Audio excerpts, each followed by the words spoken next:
Hello there, fellow adventurers. A couple weeks ago, I flew all the way over from the UK to Tacoma, Washington for the Adventure Game Fanfare.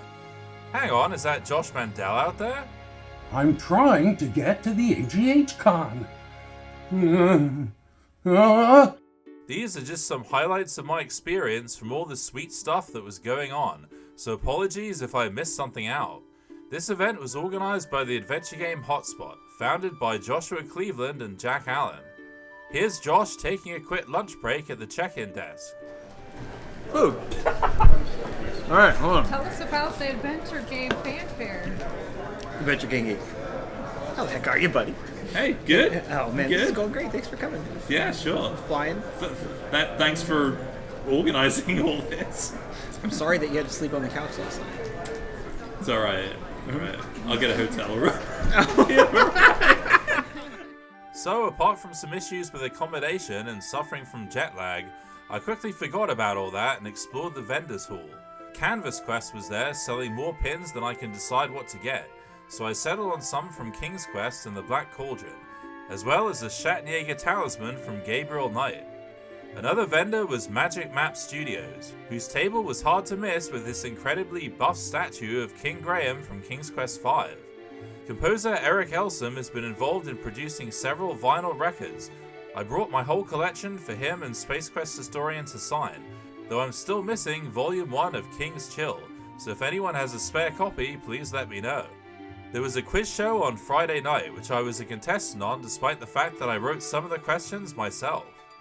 We're back to Adventure Game Geek. We all know Tim Curry played the title role, but who played the voice of Detective Mosley? It was Mark Hamill. Correct. Okay, I got a confession to make though. I actually wrote a lot of these. Strike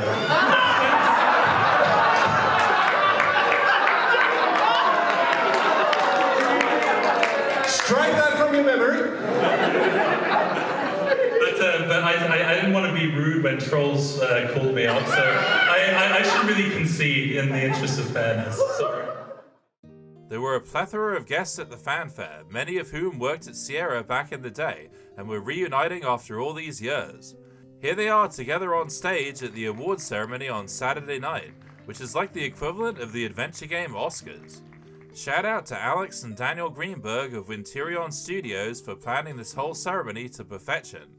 I was especially grateful to have the honor of presenting one of the awards for my favorite adventure game of all time, King's Quest I Quest for the Crown, to none other than Ken and Roberta Williams.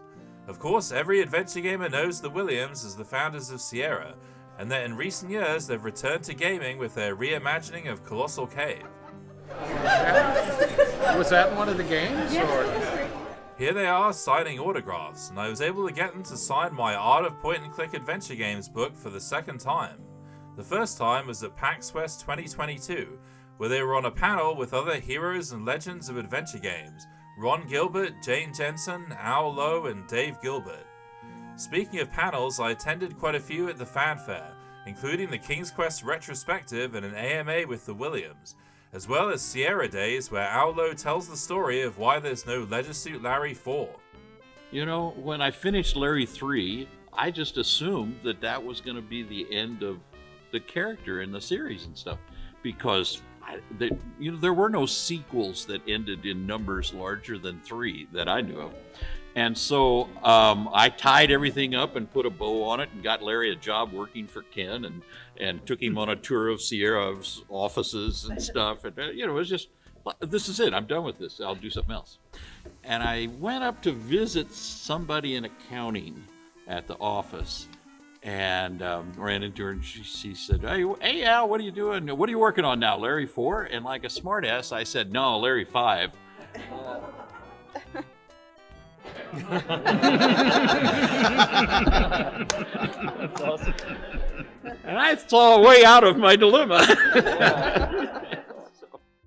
I also went to the Phantasmagoria 2 panel, the Riven retrospective with Atris himself, Rand Miller, and the Secrets of Shannara, where I got my box signed by everyone, including Laurie and Corey Cole. Of course, the Coles are known for the Quest for Glory series, and I moderated their Hero U panel despite the fact I'd never moderated a panel before. Hello, everyone. So I'm the Adventure Game Geek. I'm moderating this panel, which is the first time I've moderated a panel. So I apologize in advance for anything that might go wrong. But I'm relying on these people to do most of the talking, and also any audience questions as well. And I apologize for advance of any of the panelists that may step over the moderator. Let's move on to the exhibitors room, where developers were showcasing their latest games. Here's developer of Lucy Dreaming, Tom Hardwich, talking to Guybrush Threepwood himself, Dominic Armato, and Dave Gilbert from One Jedi Games. The Kickstarter for Tom's next game, Heir of the Dog, is in its final days, so if you still haven't backed it, please do so, or else Tom will stab you with one of his pins. Other upcoming games on display included The Phantom Fellows, Wildwood Down, Home: A Story of Light, President Rocket Game, Perfect Tide Station to Station, and Fogtown, which is not just a game but also a TV series featuring live-action puppets. Julia Minamata was there with The Crimson Diamond, which releases very soon on August 15th. Julia also co-hosted the speedrunning panel with One Short Eye, seen here speeding past Barney the Snake in the Dagger of Amon-Ra. All right, normally what you're supposed to do is you're supposed to use the snake oil on Barney, get him into a corner, and then use a lasso on him to get him into this here. We don't have the snake lasso, and that takes a lot of time. This is what he'll do if you mess this up.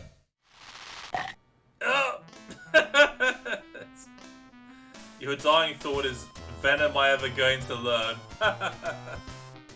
We're going to activate an animation here. And what's going to happen is at the end of this, we'll get control when we shouldn't. And I have to do this little menu thing so that Barney doesn't bite us. Put the speed up. Come here. We're going to put him in here. And then look at the Countess. And then we don't have to use the lasso on Barney. All right. Next door to the exhibitors room was a museum showcasing some vintage computers, running classics like Mystery House and some game with a three-headed monkey. There were plenty of game boxes on display, on loan from Roberta Vaughan and Eric Elsom, so I resisted the temptation to steal some in case they came after me, like the creature in Bloodwing's Pumpkinhead's Revenge. Anyway, it was a fantastic time all round, and the convention ended with a fond farewell and live performance of the Freddie Farkas song by members of Era 47. Freddie Farkas, Freddie Farkas, frontier hero to be. Shoutouts to the Adventure Game Hotspot Network and anyone I met at the fanfare who I didn't mention. And finally, here's a montage of photos I took over the weekend. He was born in old St. Louis. By the age of 4, Dad knew he was the best little crack shot the West had ever seen.